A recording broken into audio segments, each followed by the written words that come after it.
Melinda Holbrook gazed thoughtfully at her reflection in the mirror, adjusting a stray strand of dark brown hair. The velvety, plum-colored dress perfectly accentuated her slender figure. At 42, she looked stunning, and she knew it. A slight smile touched her lips as she remembered how Ted used to call this shade her favorite executive color. 7 years. 7 years of living together, ups and downs, small victories and inevitable compromises. Melinda descended to the first floor of their two-story house in the prestigious neighborhood of Brookline Heights. The polished wooden steps creaked slightly under her feet. Ted had always promised to call a repairman, but never got around to it. In the kitchen, uncut salad greens and marinating steak were waiting for her. Ted loved his steak medium rare. Everything had to be perfect. She took a pear and blue cheese pie out of the oven, the same one she had served the night they met. It was a charity event for a children's hospital. She had just been promoted to Deputy Director of Human Resources at Emerson Technologies. Ted was there as a representative of an investment company, a young, ambitious financial analyst with the looks of an old movie star, tall, blonde, with a disarming smile and a hint of arrogance in his green eyes. "Excuse me, but this glass of champagne was definitely meant for you," were his first words when he happened to find himself next to her at the buffet table. It was corny, but he said it so naturally and casually that she laughed. They talked all evening, about work, about plans for the future, about how important it was not to miss the opportunities that life presented. Melinda placed a bottle of their favorite wine on the table, Silver Oak, Vintage, 2018. Ted had just been promoted to CFO of their company, largely thanks to her recommendation. They had opened that bottle to celebrate his appointment, and since then it had become a tradition to drink that particular wine on special occasions. The clock showed that it was almost 7. Ted usually came home at 6:30 unless he had urgent work to do. For the past few months he had often stayed late, citing important projects. She didn't think much of it. She often stayed late at the office herself. The sound of a car pulling up made her heart beat a little faster. Strange. After so many years of marriage, she still got excited when he came home. The click of the lock, footsteps in the hallway. But something was wrong. A different rhythm, a different sound, as if there were two people. Melinda came out of the kitchen and froze.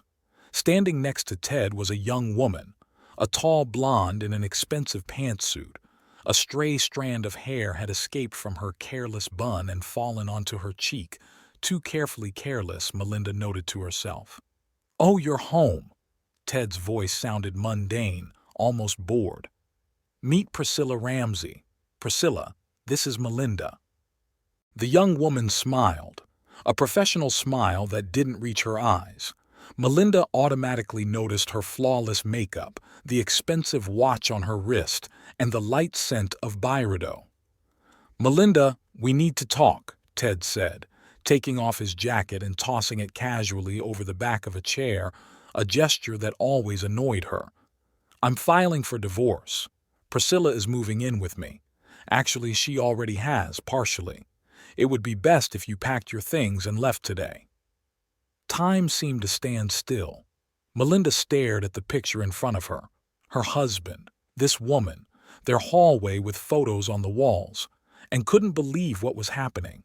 7 years of marriage, and just like that? "We can discuss all the details with the lawyers," Ted continued, avoiding her gaze. "I'm willing to divide the property fairly." Priscilla, meanwhile, was already climbing the stairs, her heels clicking on the same steps that creaked so annoyingly. "Honey, shall I get my things out of the closet?" Her voice sounded deliberately soft with a slight, questioning tone. Melinda felt nausea rising in her throat. The dressing room. Their dressing room, where her wedding dress still hung. "Yes, of course," Ted replied. Melinda was just about to leave. She glanced at the set table visible through the dining room archway. Glasses, candles, a pear and blue cheese pie. 7 years of living together turned into a farce in a matter of minutes. Really? Her voice sounded surprisingly calm. I'll gather the essentials right away. As she climbed the stairs, she could hear Priscilla humming something in their dressing room, sorting through her clothes. Designer outfits already took up half the space, pushing Melinda's things against the far wall. In the bedroom, she mechanically packed a small bag, a change of clothes, her makeup bag, her phone charger. Her hands weren't shaking. A strange calm had come over her. Downstairs, Ted was on the phone. She recognized the business tone he usually used with important clients. Passing the kitchen, she noticed that she had forgotten to turn off the oven. The pie. How stupid. Now it would burn. But what did it matter? I'll call about the rest of my things, she said, walking past Ted toward the door. He nodded, still on the phone. Already in the car, starting the engine, she saw Priscilla's silhouette flash in the bedroom window. The young woman was drawing the curtains, the very curtains Melinda had chosen months ago, picking out the perfect shade of gray. Only when she pulled out onto the main road did she allow herself her first deep breath since they had arrived. A plan slowly began to form in her head. Oh yes, she would leave, but not at all the way they expected. The suite at the Belmont Plaza Hotel greeted Melinda with subdued lighting and perfect silence. With a familiar gesture, she kicked off her shoes and walked over to the panoramic window. The city spread out below, twinkling with the lights of skyscrapers, as indifferent as it had been 7 years ago when she spent her first wedding night here. Taking out her phone, Melinda turned off all notifications except for work emails. No calls from concerned friends, no messages from relatives. She would deal with everything tomorrow. Right now, she needed a clear head. She ordered a bottle of mineral water and tea to her room and settled into an armchair with her laptop. First, she opened her calendar for the last 6 months. There they were, all the signs she had chosen to ignore. February, Ted canceled their traditional weekend in Vermont, citing an urgent project. March, a sudden change of perfume and new shirts she hadn't bought. April, frequent business dinners and strange phone calls during which he would go out onto the balcony. May, his sudden decision to start going to a new gym on the other side of town. How cliché, Melinda muttered as she opened her corporate email. Priscilla Ramsey. Of course she knew that name. Junior financial planning specialist, hired 4 months ago. Melinda had even signed off on her paperwork, not thinking much of yet another pretty blonde with ambition. Memories came flooding back. She had recommended Ted for the position of financial director, convincing the board of directors of his competence. She had used her authority, her connections, and the relationships she had built over the years. He's talented, determined, and full of fresh ideas, she had said at that crucial meeting. Well, she wasn't wrong about one thing. He was certainly determined. Melinda opened her phone contacts. James Crawford, head of corporate security. They had worked together for over 10 years. James? Sorry for calling so late. Yes, I know what time it is. No, it's not urgent. I just want to meet tomorrow before work. 7 o'clock at the cafe across from the office? Great. And yes, this is confidential. The next call was from Evelyn Pierce, her deputy. Eve, remember that conversation we had about a possible leak in the finance department? It's time to dig deeper. Meet me in my office at 8 tomorrow morning and bring everything you have on Priscilla Ramsey. Melinda opened a new document and began typing. Her fingers flew across the keyboard, forming a clear plan of action. Corporate policy, internal rules, the company's code of ethics. After years on the job, she knew them by heart. Relationship with a subordinate, concealment of a relationship from management, potential conflict of interest. Oh, she would have plenty to work with. Her phone vibrated, a message from Ted. Hope you're okay. My lawyer will contact you tomorrow. Melinda smiled. Okay? Oh yes, she was perfectly fine, just fine. She got up, walked over to the minibar and took out a bottle of water.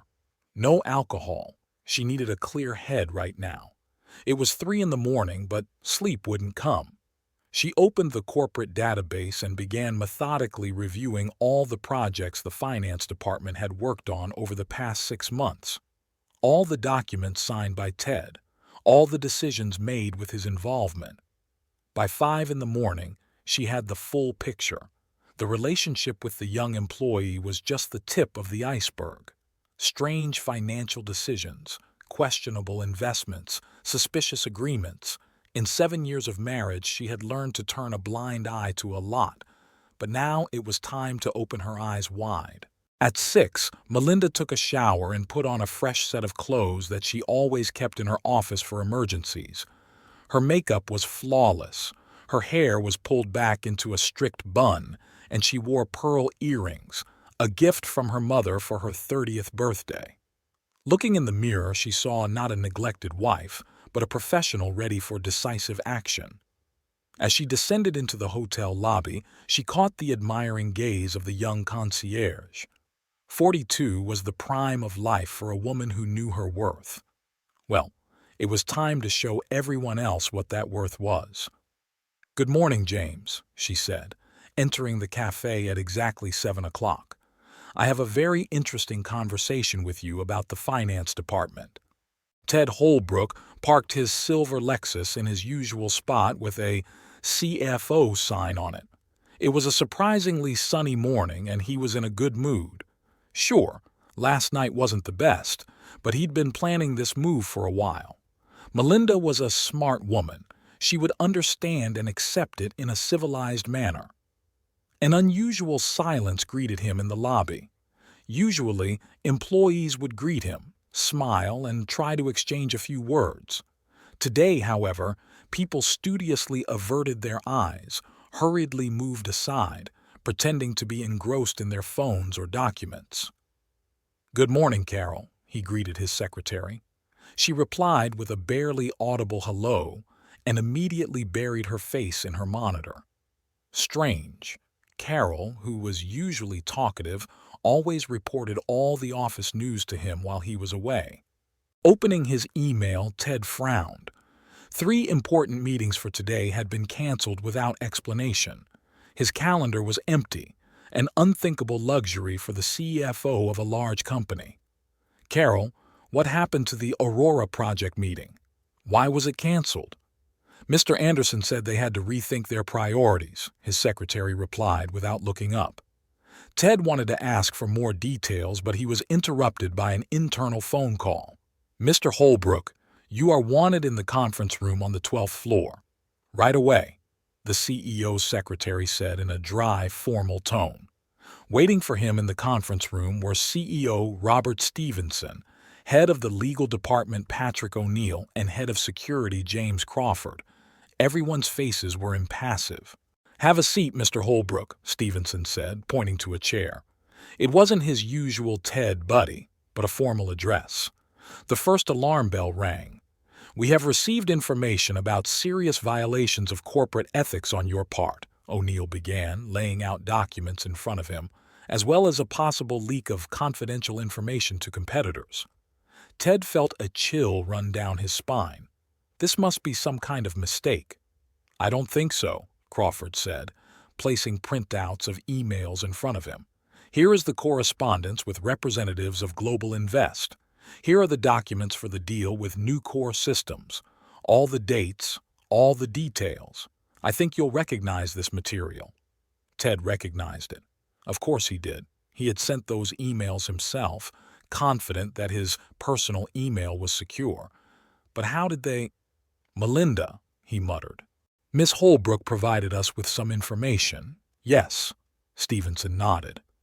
"But most of the evidence was obtained during an internal investigation." There was a knock at the door. 2 security guards entered with boxes. "We are required to confiscate your work computer and all storage devices," Crawford announced. "Please do not interfere." The next hour passed in a blur, signing non-disclosure agreements, handing over his badge and keys, gathering his personal belongings under the watchful eye of security. Passing by the financial planning department, he noticed Priscilla's empty desk. On the wall opposite hung a framed copy of the Corporate Code of Ethics, the very one he had so carelessly violated over the past few months. Security guards escorted him to the exit. Employees peered out from behind their computers, whispered, took photos on their phones. Tomorrow this would be the main topic of office discussion. Carol caught up with him at the exit with a box of his belongings. "I'm sorry, Mr. Holbrook," she muttered, handing him the box. Inside was a photo from a company party, him and Melinda laughing at someone's joke. It was 6 months ago, before Priscilla showed up. When he got to the parking lot, Ted discovered that his parking spot had been painted over. He got into his car and took out his phone. He had to contact Priscilla immediately. "The subscriber is temporarily unavailable." As soon as he started the engine, he realized that his bank card was his company's payroll card. All his savings were invested in company shares, which were now surely blocked. "Damn Melinda," he muttered through clenched teeth as he pulled out of the parking lot. The security guard at the gate turned away demonstratively, letting his car through. His phone buzzed. A message from Melinda. "I hope you're okay. My lawyer will contact you tomorrow." The same words he had written to her yesterday. Word for word. And only now did Ted realize how much he had underestimated his wife. Priscilla Ramsey sat in her rented apartment, looking at an old photograph. The small town of Oak Ridge, Tennessee, 2,000 souls, one main street, and the eternal feeling that real life was happening somewhere out there, beyond the horizon. In the photo, she was 16, standing next to her father outside his auto repair shop. He wore a worn overalls with Joe embroidered on the chest, his hands perpetually covered in grease, dreaming of a better life for his daughter. Next to him stood her mother, a waitress at a local diner with a tired smile and dull eyes. "You think too much of yourself, Priscilla," her mother liked to say. "People like us should know their place." Priscilla curled her lips and tossed the photo aside. Know her place? Oh no. She had learned a completely different lesson. The first was the owner of the local supermarket, a middle-aged married man who considered himself a benefactor when he hired her as a cashier. She was a student at the local college at the time, and his help with tuition seemed like manna from heaven, until she realized she could get much more. Next came the economics professor at the state university where she had transferred. He was charmed by her quick wit and unconventional thinking. His wife, the dean of the faculty, was less charmed when she discovered their correspondence. But by then, Priscilla already had a degree with honors and a letter of recommendation for graduate school. Each subsequent man was a step above the last. She studied, not only at university but also in bed, in restaurants, and at business meetings. Flawless makeup, a perfectly coordinated wardrobe, the ability to hold a conversation on any topic. She turned herself into a work of art, a perfect weapon. She noticed Ted Holbrook even before she got a job at the company. She studied his social media profile and analyzed all the available data. He was the CFO of a large company, had a successful career and connections in business circles, and most importantly, his wife held a senior position in the same company. Getting a job in the finance department was not difficult. She knew how to make an impression at an interview. An impeccable resume, the right answers, an innocent look from under long eyelashes. Their first chance meeting in the cafeteria was carefully planned. She knew his schedule and knew that he ate lunch alone on Wednesdays while his wife was in meetings. A light summer dress, accidentally spilled coffee, sincere apologies. "Let me buy you a new suit," he offered, looking at the stain on his jacket. "No, don't bother," she said, blushing sweetly. "Maybe just buy me a coffee." Everything went according to plan. Innocent conversations in the cafeteria turned into business lunches. Business lunches turned into late meetings at the hotel bar. She was an attentive listener, admiring his experience and position. And of course, she was available, unlike his perpetually busy wife. "Melinda doesn't understand me at all," he complained after his third glass of whiskey. "All she thinks about is work." Priscilla nodded sympathetically, subtly steering the conversation in the right direction. She learned about upcoming deals, company plans, and competitors. Information was what really mattered. But there was one miscalculation. She underestimated Melinda Holbrook. In her eagerness to climb the social ladder, Priscilla had forgotten the most important lesson: never underestimate your opponent. The phone on the table vibrated, a message from the company's security service. Her access to the corporate network had been blocked. This was followed by a notice of termination of her employment contract. Priscilla leaned back in her chair, staring at the night city outside the window. Well, this wasn't the end. She still had copies of documents, correspondence, and recordings of conversations. Ted wasn't the only man in the world, and his company wasn't the only one that might be interested in such information. She took out her phone and dialed a number she kept for special occasions.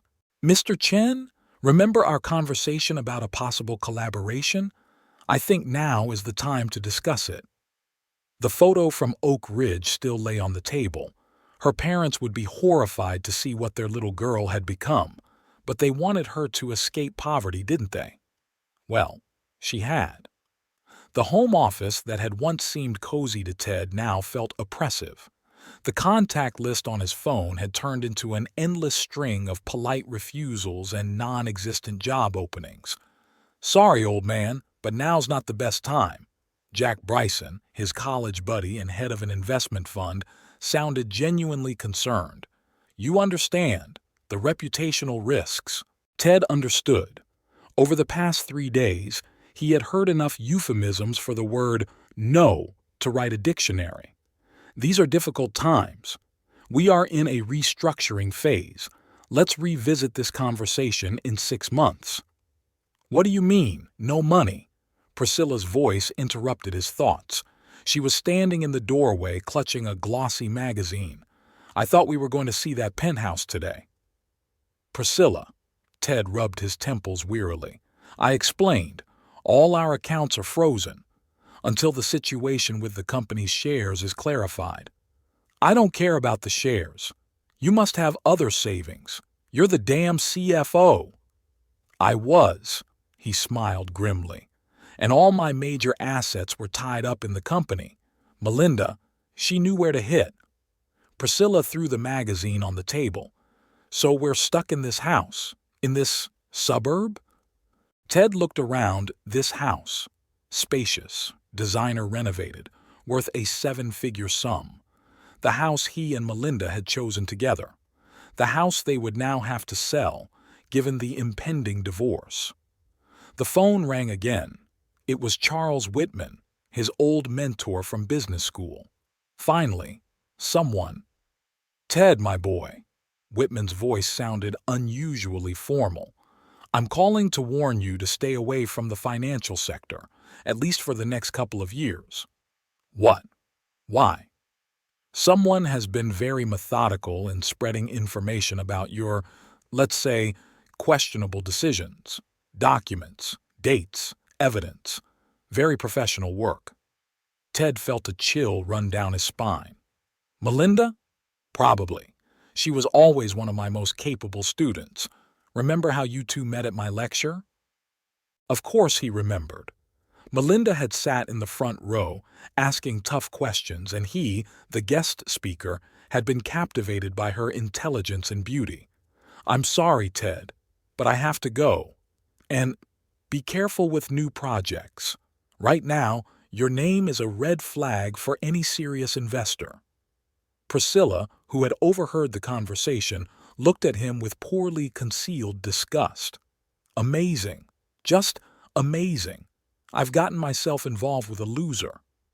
"You got involved with a married man for his money and status," Ted said, allowing bitterness to show in his voice for the first time.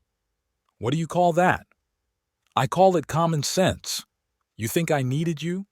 Your banal talk about being underappreciated? Your complaints about your wife? She laughed, and the sound grated on his nerves. I was counting on a certain standard of living, on opportunities, on connections. And what did I get? This. She swept her hand around the office as if it were something shameful. You know what's funny? Your wife. She didn't even throw a tantrum, scratch your face, or scream. She just methodically destroyed you. Now that's class. Ted looked at her and saw her for the first time. Not a charming young woman, but a predator who had miscalculated her prey. You can leave, he said quietly. Right now. Oh, don't worry. I've already packed my things. She headed for the door, but stopped in the doorway. And you know what? Melinda was right. You really are too predictable. The front door slammed, and Ted was left alone in the empty house.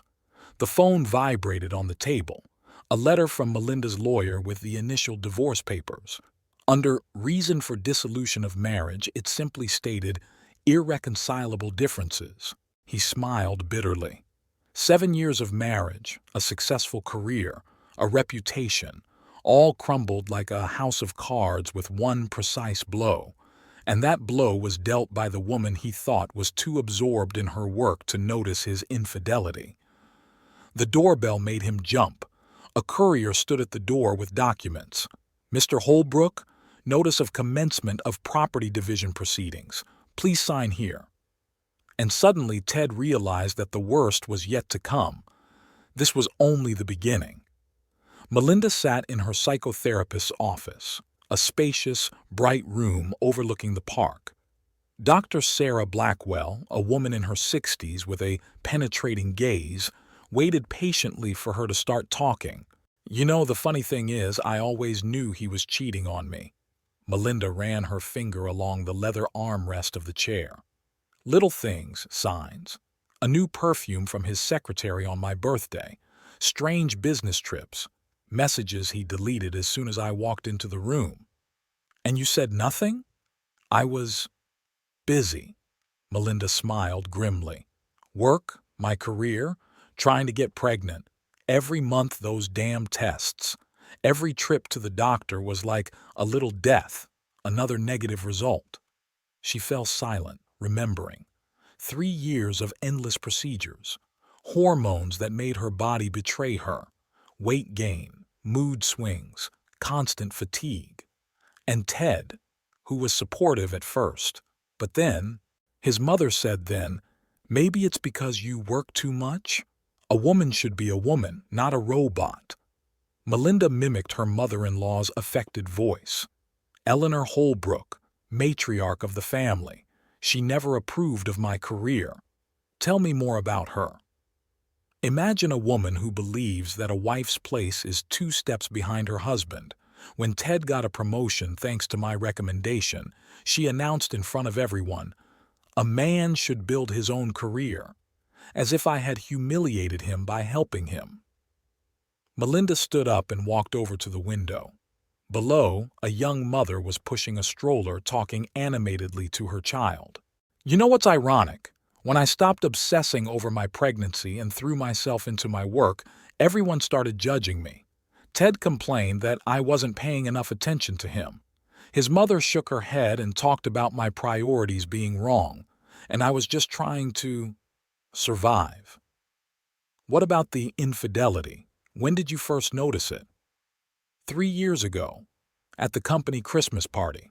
I saw him flirting with a new employee from the marketing department. Then I found receipts from a restaurant we'd never been to. It was so cliché it was funny. Dr. Blackwell made a note in her notebook. Did you confront him?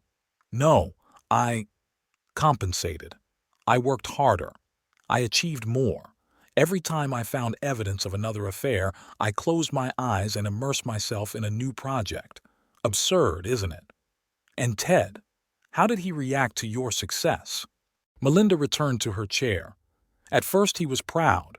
Then he started to get annoyed, especially when my bonuses started to exceed his. He began spending more time with his mother, complaining to her about me. She, of course, supported him. Poor boy, such a cold wife. What changed when Priscilla came along? Everything and nothing. It was just the last straw, bringing her into our home on our anniversary. Melinda clenched the armrests of her chair. You know what I realized?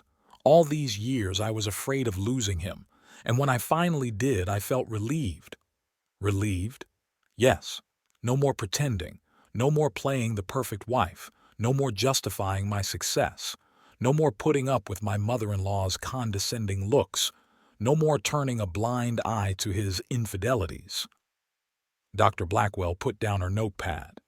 And how do you feel now? Strange, empty, but free.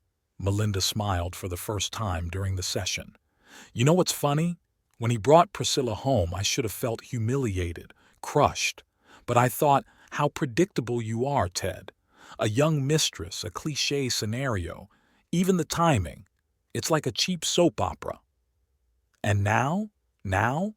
Melinda stood up, ready to leave.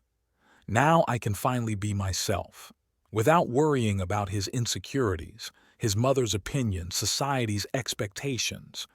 You know, they say revenge is a dish best served cold, but true revenge isn't destroying someone. It's letting them destroy everything they had themselves. At the door, she turned around. Funny, but I should be grateful to Priscilla. She did what I didn't have the courage to do. She made me wake up and stop pretending. Dr. Blackwell looked out the window at the receding figure of her patient. In 15 years of practice, she had seen many broken marriages, but rarely had she met people who found a path to themselves in that destruction. Ted opened the front door and froze. Priscilla sat in the dimly lit living room with her legs up on the coffee table. Photos flashed across her laptop screen. "Here's our hero," she said without turning her head. "How did the interviews go? Still no luck." "What are you doing here? You don't have a key." "Oh, does that matter now?" She turned the laptop toward him. "Remember this meeting? The Ritz, a suite, a very interesting discussion about a deal with Nucor Systems." There they were on the screen in the hotel room, with a bottle of whiskey, leaning over documents. Ted felt the ground slip away from under his feet. "You filmed us?" "Of course, dear. Just like I recorded all our conversations. Do you know how much information about the inner workings of Emerson Technologies is worth?" Ted sank heavily into the chair. "You were working for the competition?" "Let's just say I had a few options," she smiled. And there was nothing of the sweet girl she had been pretending to be for the last few months in that smile. "But your wife threw a wrench in the works. Who knew that career woman would turn out to be so effective? What do you want?" "Money, of course. 500,000, and all this material will remain our little secret." "I don't have that kind of money. All my accounts are frozen." "Don't play dumb, Ted." She snapped her fingers at the screen. "You have an offshore account in the Cayman Islands. I saw the documents when you got drunk and fell asleep in your office last time." Ted froze. Not even Melinda knew about that account. "You have a week." Priscilla slammed the laptop shut. "Otherwise, some very interesting people will get their hands on this material. And believe me, your current situation will seem like paradise compared to what will happen. You do realize I can go to the police, right?" She laughed. "With what? A statement that your mistress is blackmailing you with records of your own illegal transactions? Oh yes, that would be a very interesting statement." Priscilla stood up, adjusting her immaculate hairstyle.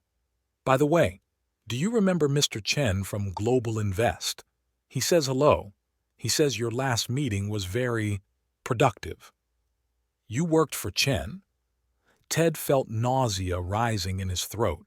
Now it all made sense. The strange coincidences, the chance encounters, her unexpected knowledge of the company's affairs.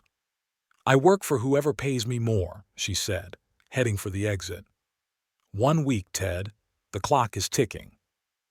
The front door slammed shut and Ted sat in the dark, trying to comprehend what had just happened.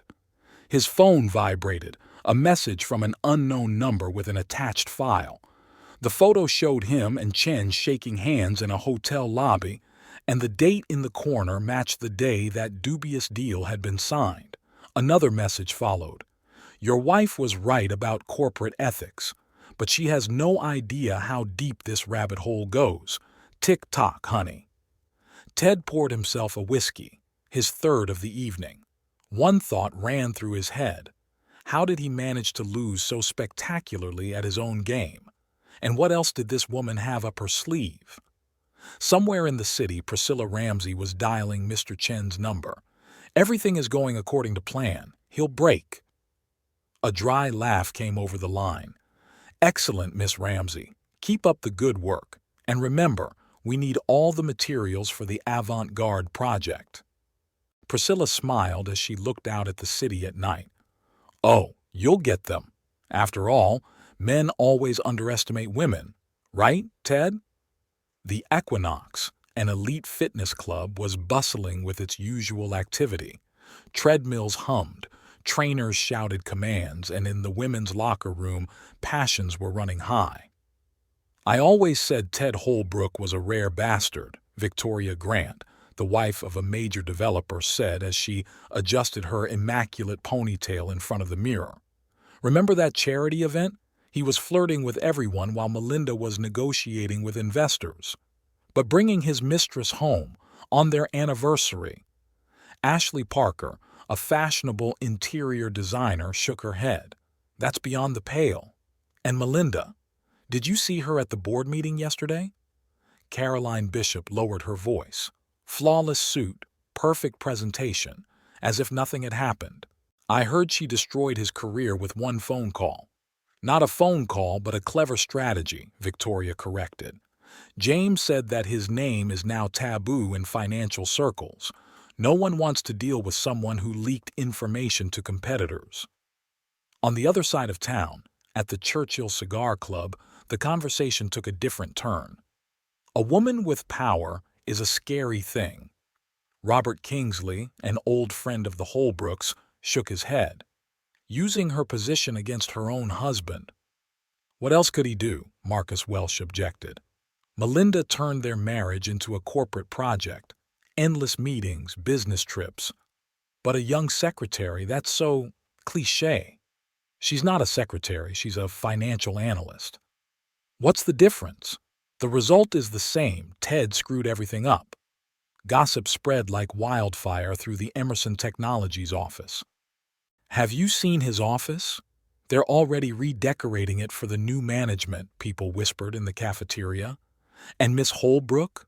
Not a muscle moved on her face when security led him out. They say she knew everything from the start. She was just waiting for the right moment. Melinda heard these conversations. They fell silent as soon as she appeared in the hallway, but she knew that was all anyone in the office was talking about. She kept a straight face, held meetings, and made decisions. Only her assistant, Evelyn, noticed how her fingers trembled when she picked up her coffee cup. Mrs. Holbrook, Evelyn handed her a folder of documents. The Financial Times called. They want to interview you about the company's new strategy. Schedule it for next week. Melinda didn't even look up from her monitor.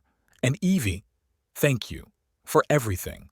Meanwhile, Ted sat at the bar of the Mandarin Oriental Hotel, ignoring messages from his mother. Eleanor Holbrook was bombarding him with advice and reproaches. You have to fight. That woman had no right to treat you like that. Another whiskey, he said to the bartender, noticing that a couple of businessmen at the next table had recognized him and were whispering. I'm sorry, sir. The bartender looked embarrassed. Your card has been declined. On the other side of town, Priscilla wasn't wasting any time either. She was meeting a journalist from a business publication at a trendy restaurant. This is off the record, of course. She leaned closer. But I can tell you some inside information about Emerson Technologies. Meanwhile, Melinda sat in her office on the 42nd floor, looking out at the city at night.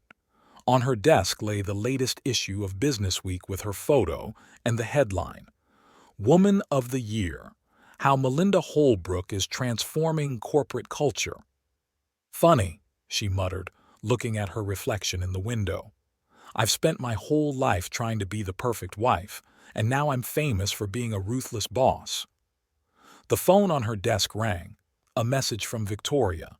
Dinner on Saturday? The girls want to show their support. Melinda smiled. How strange. It took the complete collapse of her personal life for people to finally see her for who she really was. Not Ted Holbrook's wife, but Melinda. Just Melinda. 7, she replied, and tell the girls to bring something stronger than champagne. I have some news. The doorbell rang as Melinda was sorting through documents. Standing on the doorstep was Cordelia. Tall, red-haired, and so unlike her brother.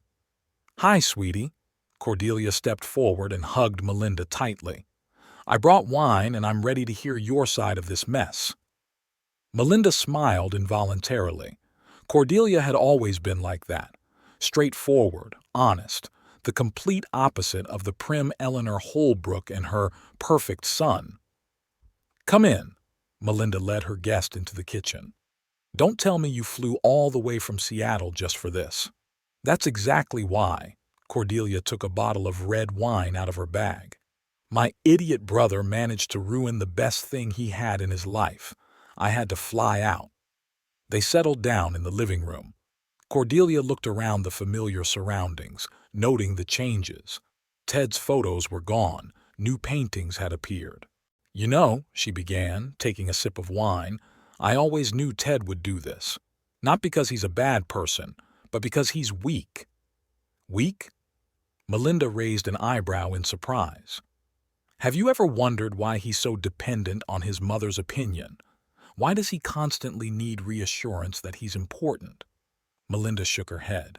Eleanor always seemed like an overly protective mother to me. Protective? Cordelia laughed bitterly. She destroyed him. Every day. With every word. Why do you only get B's when Cordelia gets A's?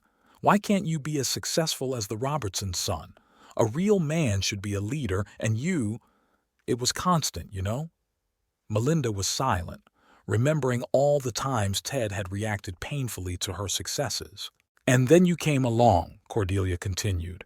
Smart, successful, independent. He fell in love not only with you, but with the idea of himself with you. You were his ticket to the world of successful people. But I loved him, Melinda said quietly, just the way he was. That's the thing. He didn't believe he could be loved just for who he was, so he constantly proved his worth to himself, with affairs, risky deals, stupid things. Cordelia poured more wine, and that Priscilla, she just played on his insecurities. Young, admiring him, in need of protection, the complete opposite of you. And now? Now? Cordelia thought for a moment. Now he lives in a rented apartment. His mother tries to control his every move, and that girl seems to be playing some kind of game. Have you talked to him? Yes. He's broken. Not so much by the loss of his job or his reputation, but by the realization of his own stupidity. Do you know what he said? I thought I was humiliating Melinda, but in reality I was humiliating myself all this time. Melinda felt a lump rise in her throat. It's a little late for such revelations. I agree, but, Mel, I'm not asking you to forgive him, just maybe we could help him not destroy himself completely for the sake of what was once good. You know about the blackmail? About Priscilla and her recordings? Yes, he told me. He's an idiot, he's in deep. Melinda stood up and walked over to the window. You know what's the worst part? I could help. I have connections, influence, but I'm not sure I want to. That's okay. Cordelia came over and stood next to her. You don't have to be his savior, but maybe we could just not let him go completely down the drain. Why do you care so much about him? Because he's my brother, and because I remember him differently, before my mother broke him, before all the insecurities and nonsense. He was a good man, Mel. He was, Melinda echoed. They stood at the window, watching the sunset. Two women connected by a man who had managed to destroy everything good in his life. "I'll talk to my security," Melinda finally said. "See what we can find out about this Priscilla and her connections. Not for Ted's sake, but for yours." Cordelia squeezed her hand silently. Sometimes words weren't necessary. Somewhere in the city, Ted Holbrook was looking at a photo taken 7 years ago. Him, Melinda, and Cordelia laughing in front of a Christmas tree. They looked so happy, so real. "What have I done?" he whispered, and the echo of the empty apartment did not answer. Melinda heard him before he burst into her office. An angry voice in the reception area, the frightened cry of the secretary. "You!" Ted threw the door open with such force that it hit the wall. "This is all your fault." Melinda calmly looked up from her laptop. "Security is on their way. You have about 2 minutes. You decided to destroy me? Well done." He threw a folder of documents onto the table. "All these calls, letters, informal conversations. You methodically blocked my every move. Sit down, Ted. You don't want to be carried out of here again, do you?" He collapsed into a chair, breathing heavily. "I'll sue you for slander, for abuse of office." "Really?" Melinda opened the top drawer of the desk and took out a flash drive. "How about we discuss your meetings with Mr. Chen, or the deal with Nucor Systems? I have copies of all the documents." "You were following me?" "No, dear. I was just doing my job, keeping the company safe. And you were too busy with your young mistress to notice the obvious." A worried Evelyn appeared in the doorway. "Miss Holbrook, security." "It's okay, Evie. Mr. Holbrook is leaving." "Don't tell me what to do." Ted jumped up. "You think I don't know about your shady dealings with HR? About the kickbacks from the recruitment agencies?" Melinda laughed, sincerely, from the bottom of her heart. "Oh, Ted, do you really think I would risk my reputation for some kickbacks? You're the one who likes easy money around here.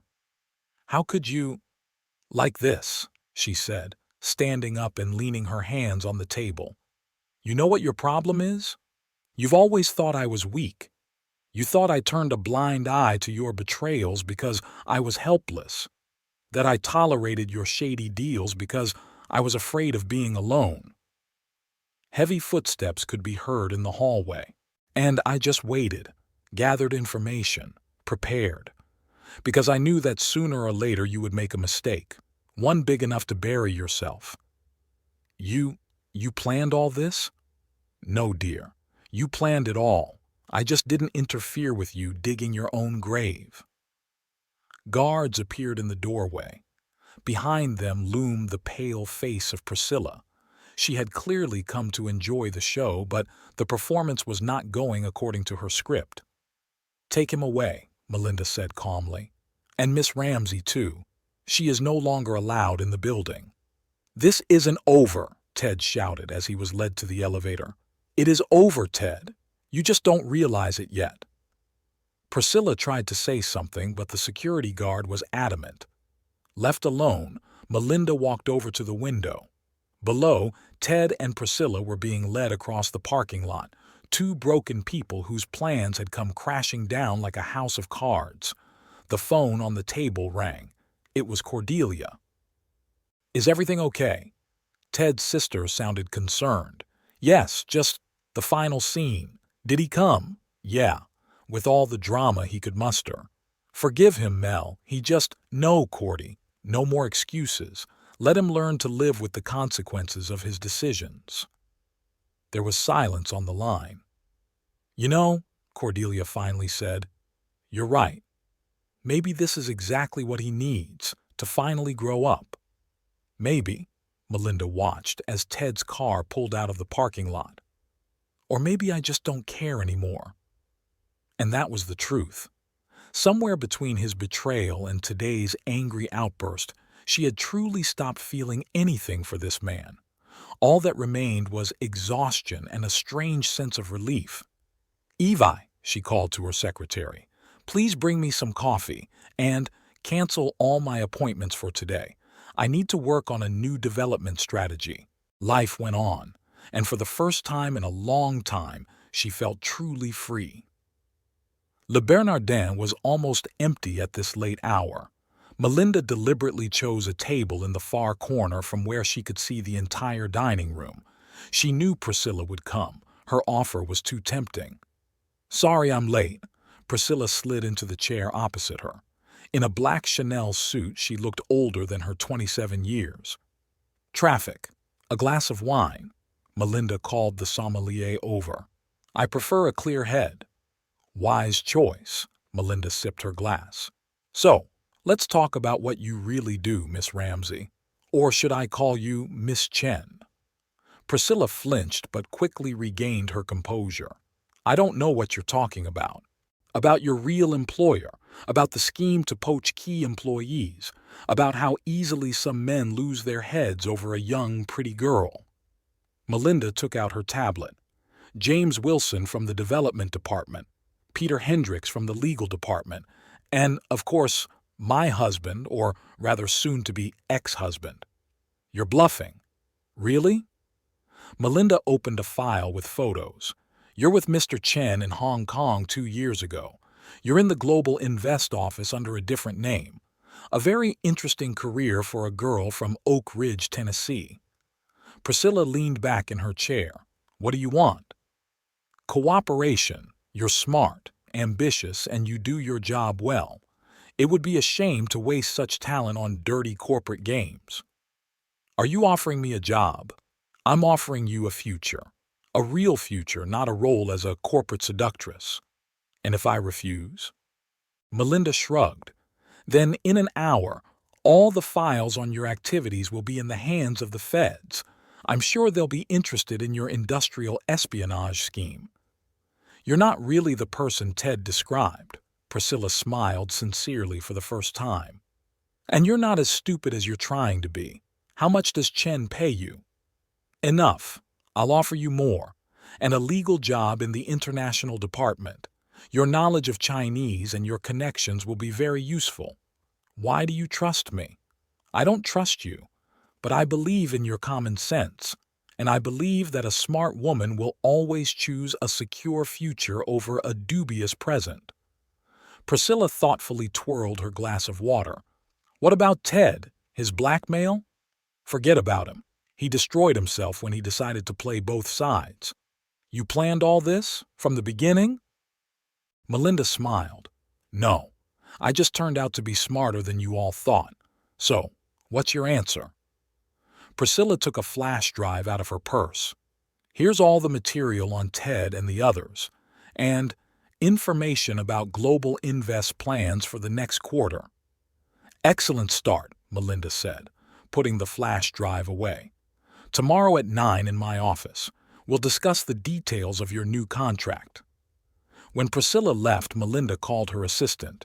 "Evi, prepare the documents for security. We have a new employee." "Are you sure?" Evelyn's voice sounded doubtful. "Absolutely. Sometimes the best way to neutralize a snake is to tame it." Meanwhile, Priscilla sat in a taxi, looking at the city at night. For the first time in her life, she felt a strange respect for the woman she had planned to destroy. Perhaps it was time to change the rules of the game. In her penthouse, Melinda opened the files from the flash drive. The information was invaluable. But more importantly, she had just turned a dangerous enemy into a potentially useful ally. "Well, Mr. Chen," she muttered, pouring herself a whiskey, "let's see how you like playing against your own weapon." Ted stood in the rain outside the house where they had lived for 7 years. His wet suit and bedraggled appearance spoke volumes about how low he had fallen. In his hands was a wet folder containing documents proving Priscilla's double-dealing, sent to him by an anonymous benefactor. Fragments of thoughts swirled in his head. How could he have been so blind? Every gesture, every word had been carefully calculated. And he, like a complete idiot, had believed in the sincerity of his young mistress, destroying everything that was truly important. Melinda saw him from the kitchen window. Something tightened inside her. He looked so pathetic, so lost. He was nothing like the confident man she had married. Her first impulse was to draw the curtains, but she forced herself to watch. "I know you're home."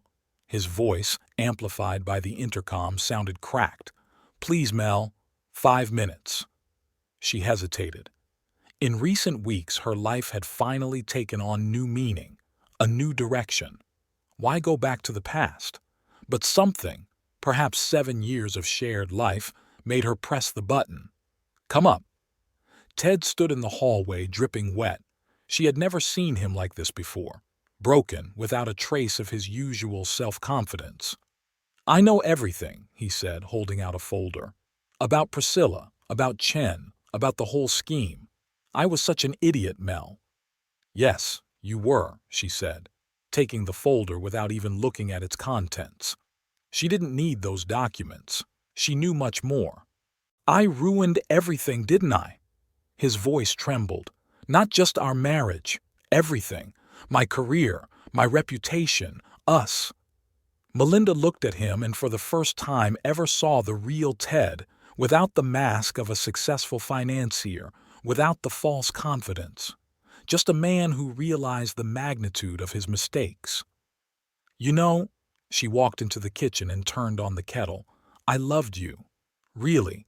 Despite your affairs, despite your insecurities, I saw something more in you. And now,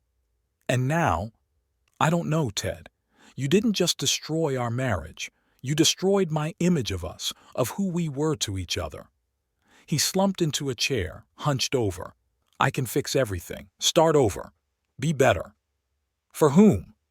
Melinda placed a cup of tea in front of him. "For yourself? For me?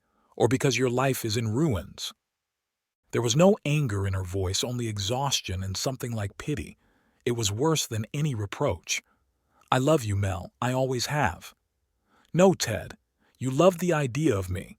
A successful wife who made you look important to others, but you never accepted the real me, with my ambitions, with my strength."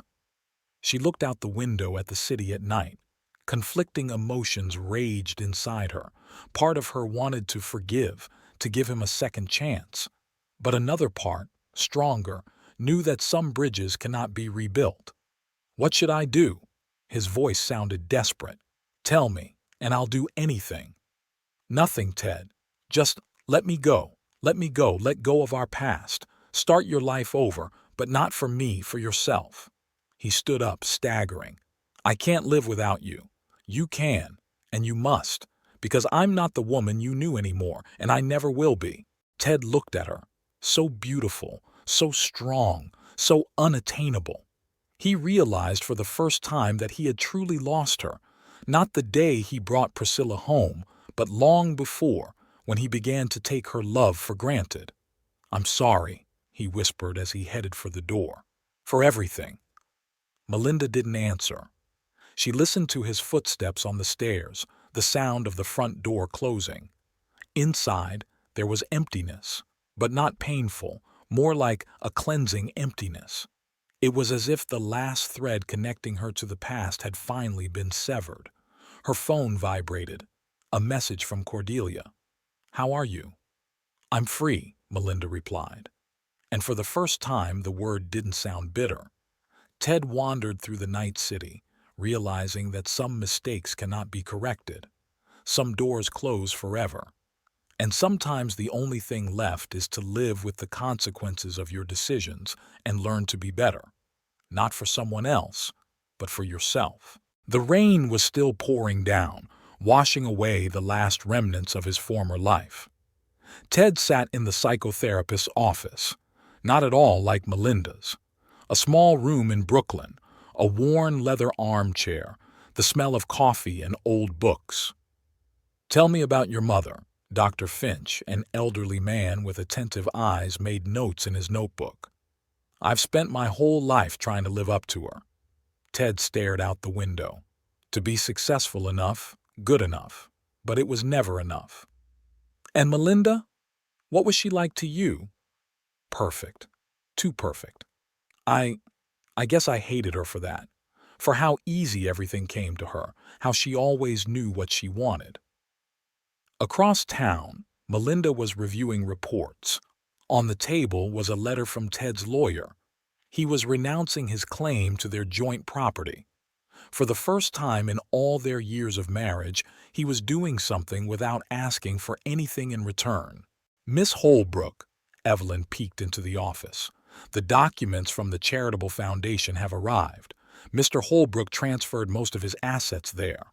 Melinda raised an eyebrow in surprise. She hadn't expected that. Ted continued his story.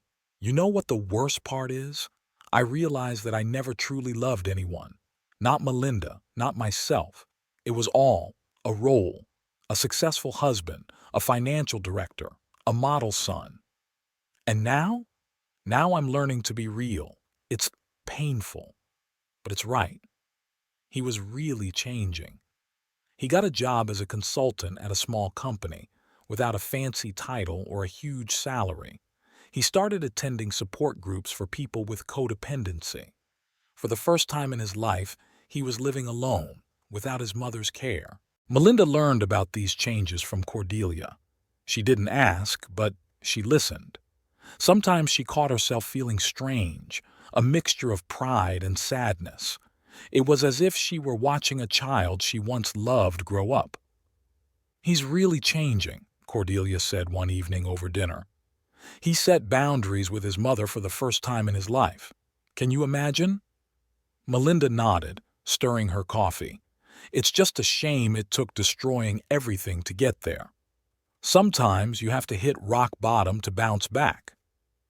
Ted spent his evenings in his small apartment rereading old letters and looking at photographs, not out of nostalgia, trying to understand where exactly he had gone wrong.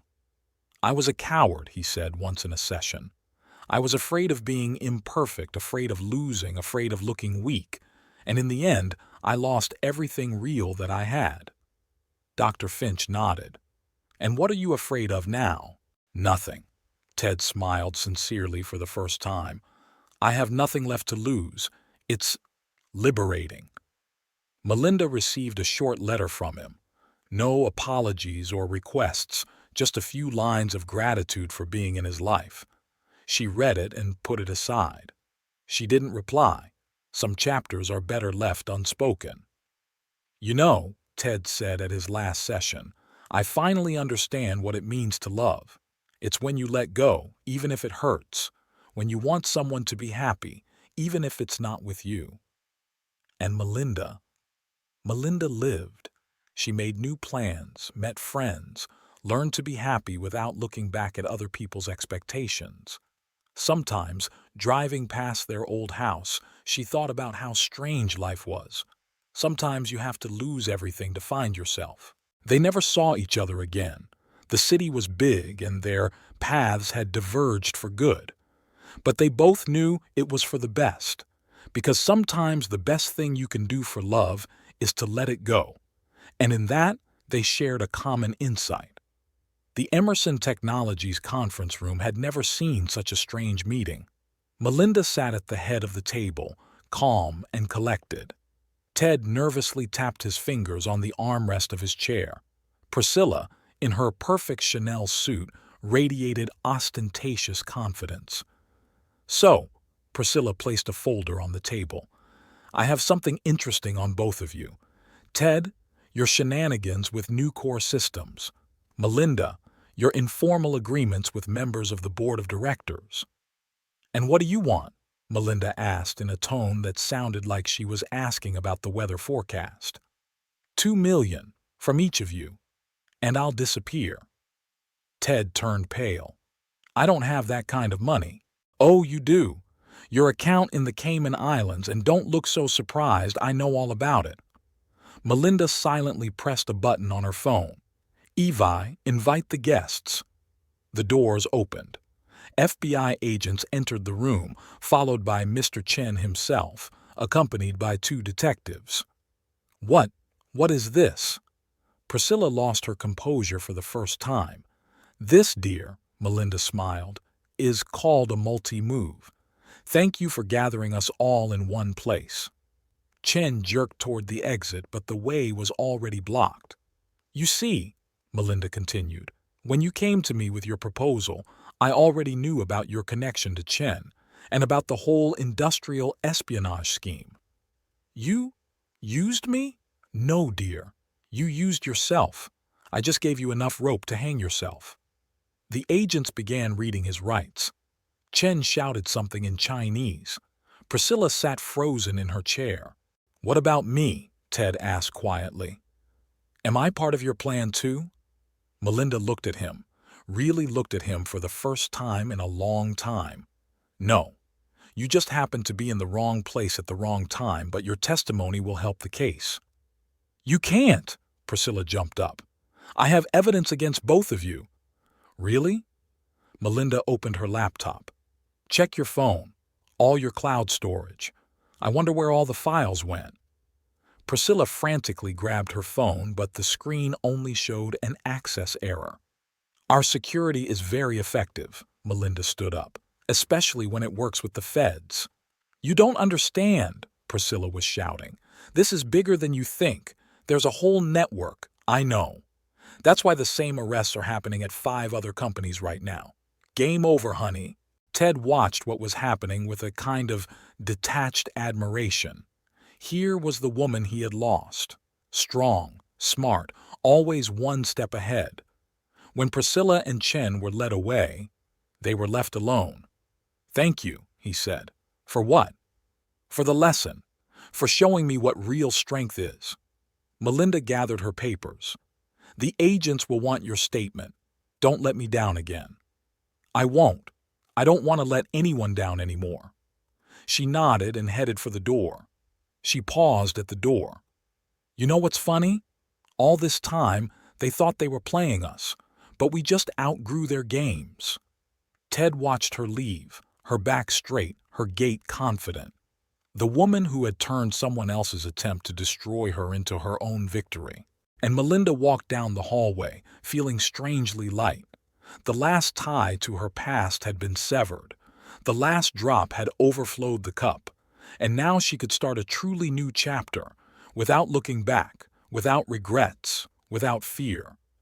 Her phone buzzed, a message from the chairman of the board. "Excellent work. We'll discuss your promotion tomorrow." She smiled. Sometimes the end is just the beginning. A year later, Melinda stood at the panoramic window of her new office on the 50th floor. The sign on the door read, "Melinda Holbrook, CEO." After the industrial espionage scheme was uncovered, the board of directors voted unanimously to appoint her. Her phone vibrated. A message from Cordelia. "Turn on the news. The verdict is in." On the TV screen, Priscilla Ramsey was being escorted out of the courthouse by security guards. 5 years for industrial espionage and fraud. Mr. Chen got 10. Miss Holbrook, Evelyn, now the director of human resources, peeked into the office. "There's a letter from Seattle." Melinda knew who it was from. Ted had moved there 6 months ago and started working for a small consulting firm. Nothing like his old life. "He says he's met someone." Melinda skimmed the lines. "A psychotherapist. It seems like he's truly happy for the first time in his life." "And how do you feel?" "Calm." She put the letter aside. "You know, I thought I would feel something. Jealousy, regret. But no, I'm just glad he found his way." That evening she sat in her new penthouse sipping wine. The divorce papers lay on the coffee table, the final ones, signed by both parties. The end of one story and the beginning of another. The doorbell rang, a delivery from her favorite restaurant. The card read, "Happy anniversary of your freedom, Cordelia." Melinda smiled. Strange, but her ex-husband's sister had become one of the closest people in her life.